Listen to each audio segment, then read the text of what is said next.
নমস্কার বন্ধুরা, আগামী 22শে ফেব্রুয়ারি ফটিকরায় দ্বাদশ শ্রেণী বিদ্যালয় প্রাঙ্গণে অনুষ্ঠিত হতে যাচ্ছে 4 দিন ব্যাপী এক মিলন মেলা অনুষ্ঠান।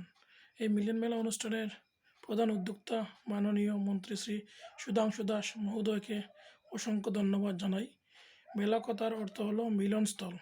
উনি প্রত্যেক বছরের ন্যায় এবারও ফটিকরায় দ্বাদশ শ্রেণী বিদ্যালয়ে 4 দিন ব্যাপী যে মিলন মেলা অনুষ্ঠান শুরু করেছেন। এই মিলন মেলা অনুষ্ঠানের প্রথম দিন অর্থাৎ আগামীকাল 22শে ফেব্রুয়ারি রয়েছে মেঘ বালিকা দলের একটি সঙ্গীতানুষ্ঠান। শুরু হবে সন্ধ্যা 7টা থেকে। আপনারা সবাই গিয়ে এখানে উপস্থিত হবেন এবং দেখিয়ে দিচ্ছি মেঘ বালিকা দলের একটি ছোট্ট ভিডিও ক্লিপ।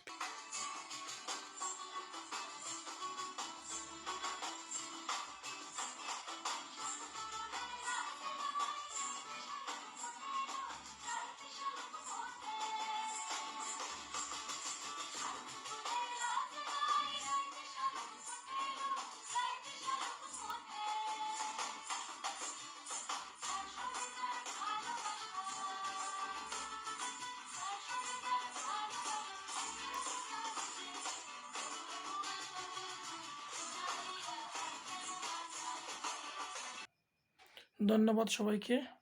দেখা হচ্ছে আগামীকাল 22শে ফেব্রুয়ারি সন্ধ্যা 7টায় ফটিকরায় দ্বাদশ শ্রেণী বিদ্যালয় মাঠ প্রাঙ্গণে মিলন মেলা অনুষ্ঠান এবং মেঘ বালিকা দলের অনুষ্ঠান উপভোগ করার জন্য। ধন্যবাদ। আপনারা সবাই কালকে গিয়ে এখানে উপস্থিত হবেন এবং অসংখ্য ধন্যবাদ মাননীয় মন্ত্রী শ্রী সুধাংশু দাস মহাশয়কে।